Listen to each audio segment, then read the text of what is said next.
नमस्कार साथियों, स्वागत है आप सभी का आपकी अपनी पाठशाला पर। मैं हूं अंकित अवस्थी। आप हैं मेरे साथ में एक ऐसे विषय पर चर्चा करने के लिए जिसको समझने से पूर्व आपको कुछ बेसिक्स की जानकारी होना जरूरी है।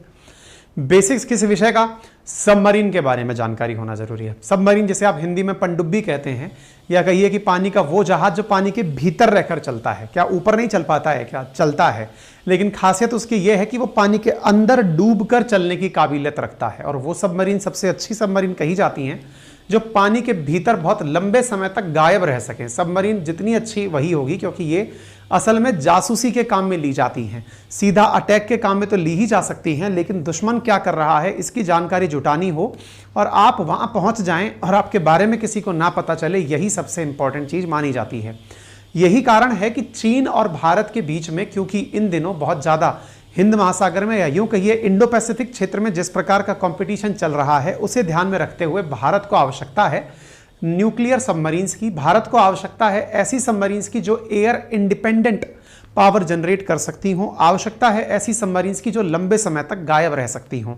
इस विषय में जब हम आगे चर्चा करना चाहें तो आज के सेशन में हम बढ़ेंगे कि चीन को काउंटर अगर करना है तो ये तो हमारी जिम्मेदारी है कि हम उसको काउंटर करना चाहते हैं, लेकिन काउंटर करने में हमारी मदद करने कौन आगे आना चाहता है। तो ऐसी स्थिति में जानकारी है कि यूरोपियन देश भारत का साथ देने के लिए आगे आ रहे हैं। कौन से देश साथ आ रहे हैं? क्या है प्रोजेक्ट 75 जिसके चलते भारत नई न्यूक्लियर सबमरीन्स बनाएगा? 45,000 करोड़ की इस परियोजना में क्या कुछ होने वाला है? सारी बातें आज के सेशन में डिटेल से की जाएंगी, लेकिन उससे पहले कुछ बेसिक्स और बेसिक्स के साथ साथ कुछ मतलब ऐसी जानकारियां जिनका आपको पता होगा तो आप इस सेशन को ज्यादा अच्छे से एंजॉय कर पाएंगे। साथियों, आपको पानी के ऊपर चलती हुई यह जो दिखाई दे रही लड़ाकू जहाज है, यह असल में सबमरीन है। यह दिन में बाहर निकल के आपके सामने आ गया, दिन या रात कभी भी बाहर आ सकता है, लेकिन जब आवश्यकता पड़े दुश्मन के पास टोह लगाने जाना हो तो यह पानी की गहराइयों में जाकर के समुद्र के अंदर चलता भी चला जाए और आपको पता भी ना पड़े। जिस प्रकार से मछलियां पानी के भीतर रहती हैं, कुछ उसी प्रकार से ये बिल्कुल उसी शेप में रहते हुए अंदर की तरफ तैरते हुए दुश्मन की सीमा में पहुंच जाता है। सर, क्या ये पहुंचता है तो पता नहीं चलता क्या? इसके बारे में पता चलता है। दुश्मन के पास पता लगाने के कुछ इंस्ट्रूमेंट हो सकते हैं, आपके पास भी इंस्ट्रूमेंट हैं, जिनमें से साउंड नेविगेशन एंड रेंजिंग, जिसे आप सोनार कहते हैं, एक बड़ा सिस्टम है। इसके विषय में हमने कई बार आप लोगों को चर्चाएं करते समय एक रेफरेंस भी दिया है। कभी मौका मिले तो एक फिल्म है द गाजी अटैक, जिसमें बता भी रखा है कि किस प्रकार से सबमरीन काम करती हैं। बॉलीवुड की एक अच्छी फिल्म है जिसमें सबमरीन के ऊपर काफी अच्छी जानकारी दी गई है। सबमरीन भारत के लिए बनाना अपने आप में एक बड़ा महत्वपूर्ण कार्य रहा है। क्यों? क्योंकि इंडियन नेवी चाहती है 2030 तक उसके पास 24 सबमरीन हों, लेकिन वर्तमान में उसके पास एक्टिव 16 ही सबमरीन हैं। 2023 में हम चल रहे हैं, 2030 तक हमें 24 सबमरीन हमारे पास वर्किंग कंडीशन में चाहिए। 16 सबमरीन है। सबमरीन्स की हमें आवश्यकता अभी 8 की और भी है। ऐसी स्थिति में सबमरीन का हम कैसे और क्या विकास करें, इसके लिए समय समय पर निर्णय लिए जाते रहे हैं। भारत में सबमरीन निर्माण की प्रक्रिया को प्रोजेक्ट 75 के नाम से तैयार किया गया। 75 बोले तो 75th जब हमारे देश की आज़ादी हो रही होगी, 2022 तक हमें सबमरीन तैयार करके लेनी थी प्रोजेक्ट 75 के तहत। प्रोजेक्ट 75 भारत ने फ्रांस के साथ मिलकर तैयार किया था। फ्रांस की जो फ्रेंच नेवल करके जो कंपनी है, वो भारत के अंदर मझगांव जो शिपयार्ड है वहां आकर के सबमरीन कलवरी क्लास की सबमरीन बनाई थी। 6 सबमरीन बनानी थी, 5 हमें मिल चुकी हैं, छठी 2023 के मध्य तक मिल जाएगी। यानी जो टारगेट हम लेकर चले थे उस समय के भीतर भीतर हमें 6 सबमरीन फ्रांस की मदद से भारत के अंदर ही बनती हुई मिल रही हैं। यानी प्रोजेक्ट 75 मध्य 2023 या 23 के अंत तक समझ लीजिए कि यह पूर्ण होकर के प्राप्त हो जाएगा। अब चर्चा करते हैं प्रोजेक्ट 75I की, जिसके माध्यम से हम जो प्रोजेक्ट 75 में नहीं मिला उससे आगे की बात कर रहे हैं। वो क्या है? असल मायने में प्रोजेक्ट 75 के माध्यम से भारत अपने लिए वो सबमरीन चाहता है जो कि पानी में लंबे समय तक रह सके। बोले सर, लंबे समय तक रह सके, क्या सबमरीन गल जाती है क्या? नहीं साहब, मैंने आपसे क्या कहा कि सबमरीन अच्छी वही है जो दुश्मन को पता ना चले। दुश्मन को पता कैसे चलता है फिर?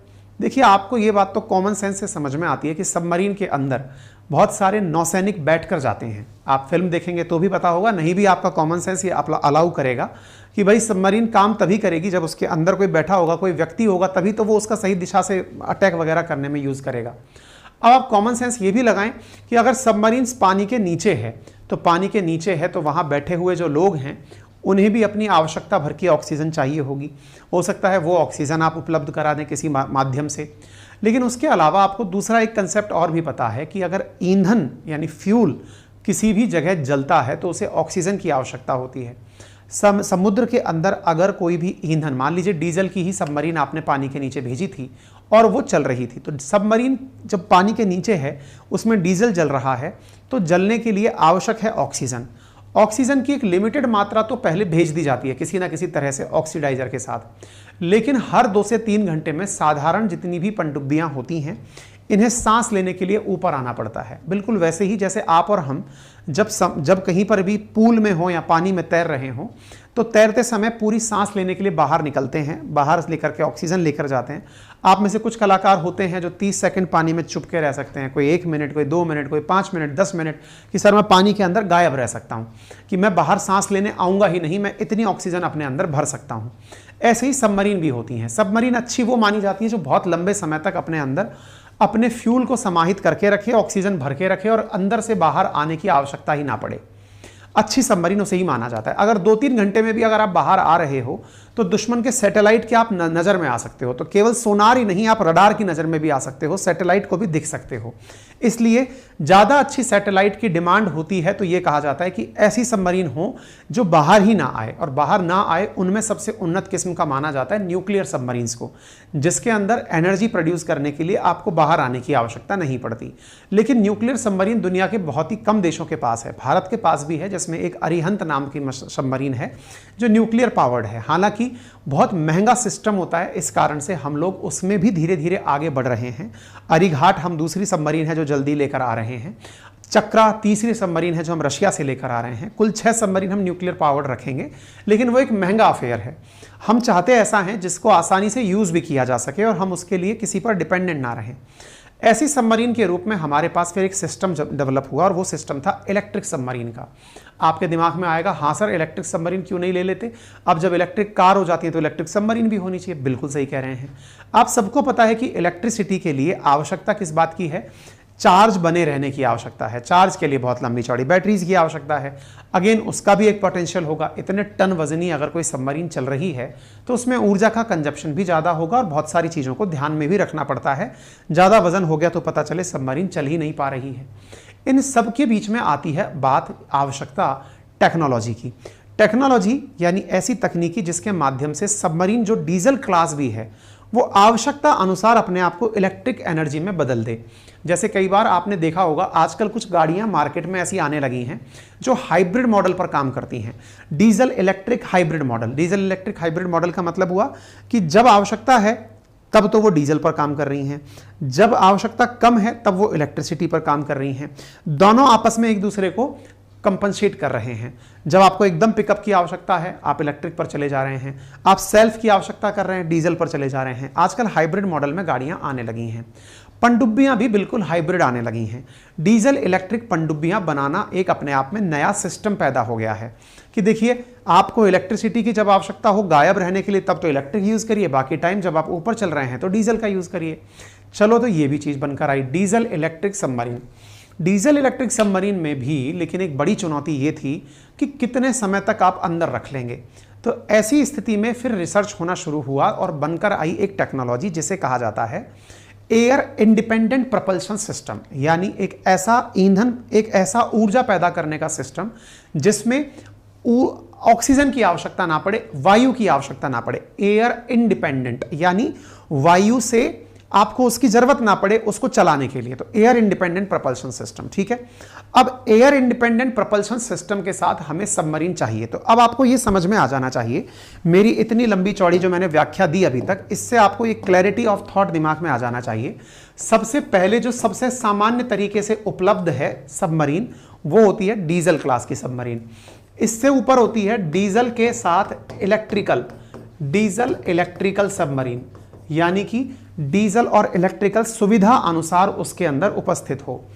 तीसरी होती है ये डीजल और इलेक्ट्रिकल दोनों ही इसके साथ हो, लेकिन साथ में ये एयर इंडिपेंडेंट प्रपल्शन सिस्टम भी रखती हो, यानी इसके अंदर वायु की मिनिमम आवश्यकता पड़े ताकि वो लंबे समय तक गहराई में रह सके।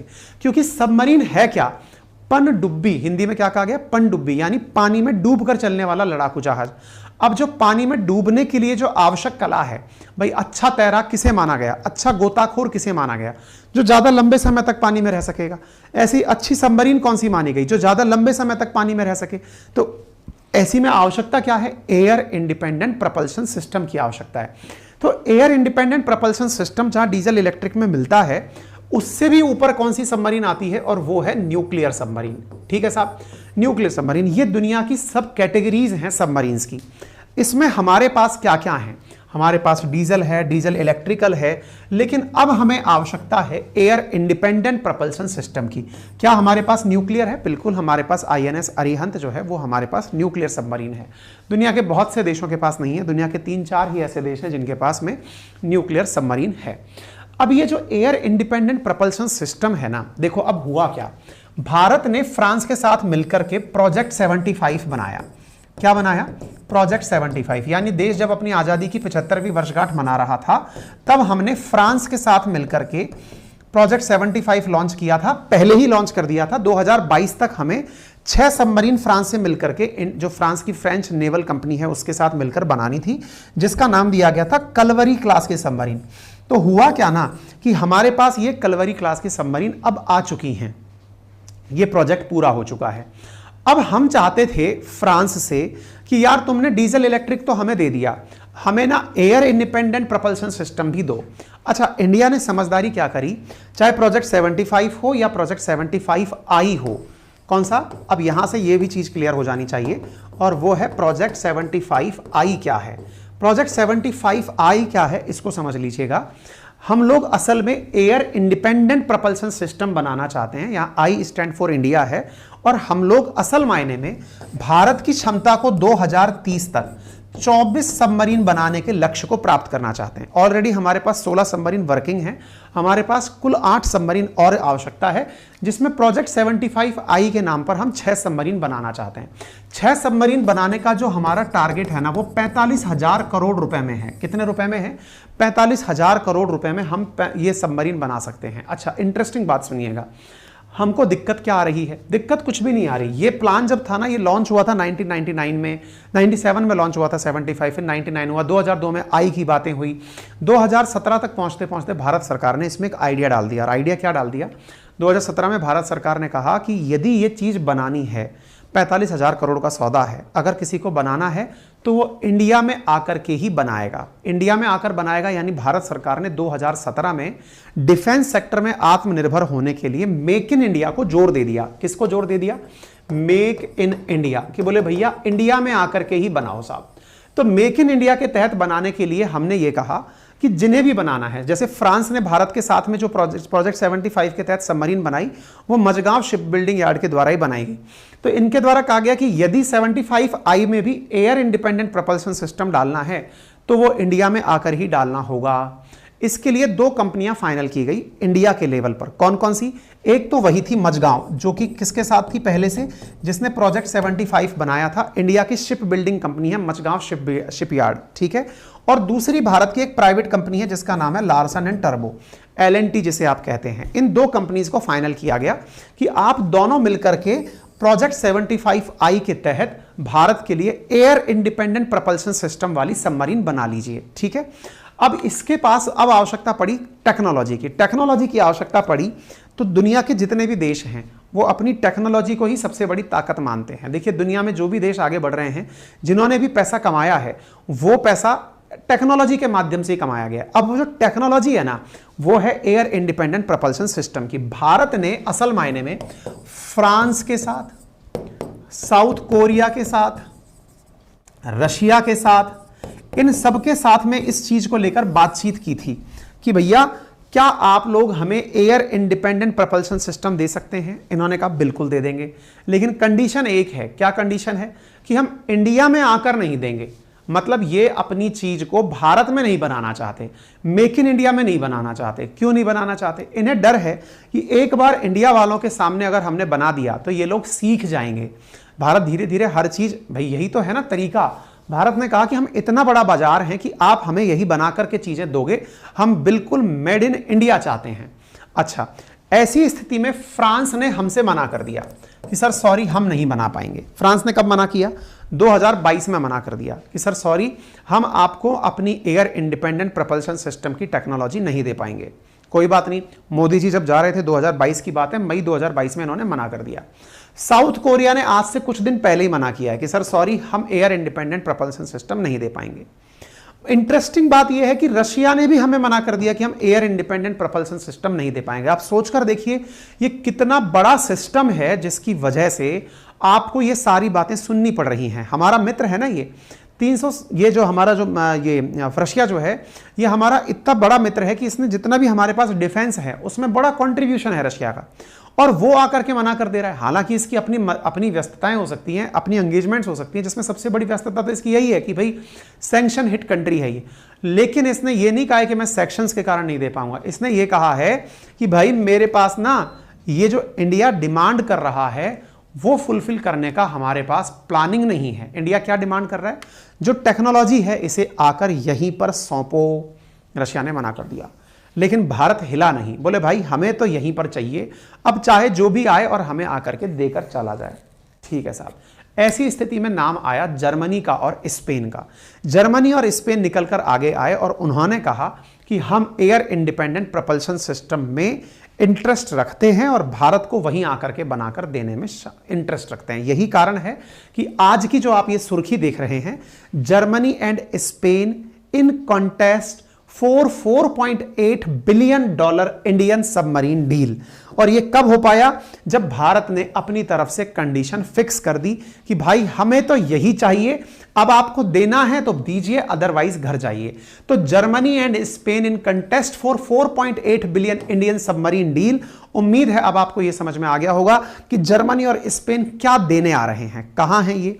फ्रांस, जिसने हमें अभी प्रोजेक्ट 75 दिया था, उसके आजू बाजू की कंट्री हैं यूरोप में। एक तरफ उत्तर पूर्व की तरफ है जर्मनी और दक्षिण पश्चिम की तरफ है स्पेन। दोनों ही देश अभी हमारे पास में अपनी तरफ से लेकर जानकारी आ चुके हैं। इन्होंने कहा है कि ठीक है, हम इस चीज में तैयार हैं। और क्यों तैयार हैं? अब हमारी तो आवश्यकता क्या है वो तो आपको पता ही है, क्योंकि चाइना अपने लेवल पर अब खूब तैयारी कर रहा है। चाइना तैयारी कर रहा है और दुनिया के कई जानकारों ने यह भी कह दिया है कि यदि चाइना ने ताइवान पर हमला कर दिया तो अगला नंबर भारत का ही होगा। तो ऑब्वियस सी बात है, यह बात बताने की आवश्यकता नहीं है कि भारत को अब अपनी नेवल पावर को स्ट्रॉन्ग करने की वो आ चुकी है, आवश्यकता आ चुकी है। तो जर्मनी की कंपनी है जिसका नाम है थाइसन-क्रप एजी, जो कि Mumbai based Mazagon dock shipyard के साथ मिलकर काम करने को तैयार हो रही है। और स्पेन की है नवांतिया, जो कि लार्सन एंड टर्बो के साथ में काम करने के लिए तैयार हो रही है, जिसकी वजह से इंडियन नेवी को बेस्ट चीजें मिल सकेंगी। क्या है ये एयर इंडिपेंडेंट पावर सिस्टम? तो ये मैंने आपको दिखा दिया। ये कुछ इस तरह से सबमरीन के अंदर लगता है, ऐसा दिखता है, और ये फ्यूल सेल टेक्नोलॉजी के साथ काम करता है और ये पानी के भीतर रह के ही काम करता है। ठीक है ना? तो लार्सन एंड टर्बो नोवाल्टिया के साथ मिलकर के इंडियन नेवी के लिए मेगा सबमरीन एक्विजिशन प्रोग्राम के तहत काम कर रहे हैं। ये जुलाई के अंदर 2023 में खबर निकल कर आई, और इसके साथ जर्मनी की जो खबर है वो मजगांव डॉकयार्ड के साथ निकल करके पहले आई थी। ठीक है ना? तो उम्मीद है आपको प्रोजेक्ट 75 समझ में आ गया होगा। प्रोजेक्ट 75 क्या है, किस तरह से बनाया जाएगा, सारी जानकारी जो मैंने आपको अभी बोली वो मैंने सब लिख करके आपको यहां दे दी है। अगर आप ये प्राप्त करना चाहते हैं तो हमारा टेलीग्राम चैनल है मेरे नाम से, अंकित अवस्थी सर के नाम से वेरीफाइड है। वहां पर ये पूरा कंटेंट लिखित में पीडीएफ पीपीटी ये शेयर की जाती है। आप regular GK by Ankit Awasthi sir के नाम से भी टेलीग्राम है, ये पूरा कंटेंट आपको वहां पर साझा कर दिया जाएगा, आप वहां से इसे ले सकते हैं। फ्रांस ने बाहर किया था अपने आप को मई में, वो हमने दिखा दिया। कोरिया ने मना किया, वो हमने दिखा दिया। रशिया ने मना किया, हमने वो भी आपको दिखा दिया। और इंडिया की सबमरीन जो है ना, अब वो सैंक्शन हिट, हमने सारी चीजें आपको बता दी हैं। कुल मिलाकर अब कहने का अर्थ ये है कि भारत के लिए खुशी की खबर यह है कि आने वाले समय में जो हमारे पास 16 सबमरीन हैं वो 30 साल का जो प्रोजेक्ट है उसके अंदर 24 कन्वेंशनल सबमरीन में कन्वर्ट हो जाएंगी। इसके लिए कंपनीज ने इंटरेस्ट दिखाना शुरू कर दिया है। प्रोजेक्ट 75 की वजीर हमें 2022 के एंड में मिल गई थी। ये सारी सबमरीन्स की हमारी लिस्ट है जिनके बारे में मैं जानकारी आपको दे चुका हूं। कंटेंट आपको अभी थोड़ी देर में हमारे टेलीग्राम अंकित अवस्थी सर के ऊपर मिल जाएगा। डन है, क्लियर है? किसी भी प्रकार का कोई प्रश्न, कोई भी आपकी राय, कोई भी सलाह अगर हो तो कमेंट बॉक्स में लिखें। आजकल हम ट्विटर पर भी अपनी सलाह और राय जो है वो रखने के लिए आपको आमंत्रित कर रहे हैं। जिस भी प्रकार का सेशन होता है उस सेशन पर आपकी राय क्या है, आप किस तरह से सोचते हैं, आप हमें आकर ट्विटर पर भी बता सकते हैं। फिलहाल के लिए इतना ही, बाकी मैंने सारी चीज़ें आपको समझा दी हैं बढ़िया से।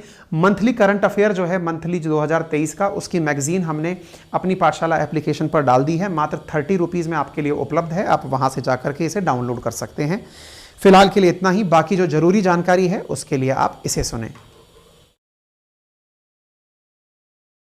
नमस्कार साथियों, अपनी पाठशाला लेकर आया है आपके लिए एक बेहतरीन ऑफर। जी हां साथियों, भारत के राजस्थान के टॉप एडुकेटर्स की मदद से, टॉपर्स के मार्गदर्शन में राजस्थान प्रशासनिक परीक्षा प्रीलिम्स प्लस मेंस का कंप्लीट फाउंडेशन बैच, और वो भी मात्र 7500 रुपए में, जहां पर आपको history, geography, polity, economy, science and technology, maths, reasoning, Hindi, English, ethics, yoga, behaviour, art and culture, तमाम सब्जेक्ट्स को बिल्कुल ऑफलाइन के एहसास की तरह ऑनलाइन पढ़ाया जा रहा है। चूकिएगा नहीं, अभी जाइए एडमिशन बुक करिए, क्योंकि ऑफर सीमित 7 दिनों के लिए। अपनी पाठशाला लेकर आया है आप लोगों के लिए हैंड रिटन नोट्स की एक विस्तृत श्रृंखला, जिसमें राजस्थान प्रशासनिक परीक्षा हिंदी और इंग्लिश माध्यम के नोट्स प्रीलिम्स और मेंस कंप्लीट फाउंडेशन के उपलब्ध हैं, जिसमें Hindi, English, mathematics, reasoning, ethics, yoga, history, geography, polity, IR, तमाम 19 किताबें आपके लिए हैंड रिटन तैयार की गई हैं। दोनों माध्यम में तैयार की गई हैं। करना क्या होगा, अपनी पाठशाला एप्लीकेशन इंस्टॉल करिए, Google play store, Apple store पर यह उपलब्ध है। वहां पर हैंड रिटन नोट्स कैटेगरी में आप जाइए, जाकर अपने लिए ऑर्डर प्लेस कर दीजिए। मात्र 4500 रुपए में आपके पास 7200 पेजेस घर पर डिलीवर करवाए जा रहे हैं हस्तलिखित नोट्स के। दूसरी इंपॉर्टेंट बात, आरएस के अतिरिक्त भी यदि आप किसी अन्य एग्जामिनेशन की तैयारी कर रहे हैं या एसएससी की तैयारी, यूपीएससी की तैयारी कर रहे हैं, फाउंडेशन लेवल पर यदि आप चाहते हैं हिस्ट्री, ज्योग्राफी, पॉलिटी, इकोनॉमी के हैंड रिटन नोट्स आपके घर तक पहुंचाए जाएं, तो भी आप हमारे एप्लीकेशन पर मात्र 1999 में इन चारों किताबों को प्राप्त कर सकते हैं। कुछ विद्यार्थियों ने पहले से ही ज्योग्राफी के नोट्स ऑर्डर किए हुए हैं। यदि आप उसके अलावा भी अपने नोट्स चाहते हैं, 3 किताबों का सेट चाहते हैं, तो भी आपके पास तीनों सब्जेक्ट, ज्योग्राफी हटा के पॉलिटी, इकोनॉमी और हिस्ट्री, आप अपने घर पर मात्र 1500 रुपए में ऑर्डर प्लेस कर सकते हैं। नियत समय में घर तक डिलीवर कर दिया जाएगा। अधिक जानकारी के लिए दिए गए नंबर पर आप हमें सुबह 10 बजे से लेकर शाम 6 बजे तक कॉल कर सकते हैं। और हाँ, इनसे अलग यदि आप कंप्लीट फाउंडेशन नोट्स हमारे साथ ऑफिस से पिक करना चाहते हैं, तो ऑफिस का एड्रेस भी हमने आपके सामने फ्लैश कर दिया है। यहां पर भी आप सोमवार से लेकर शनिवार तक सुबह 10 से लेकर शाम 6 बजे के बीच में अपने नोट्स पिक कर सकते हैं। Thank you.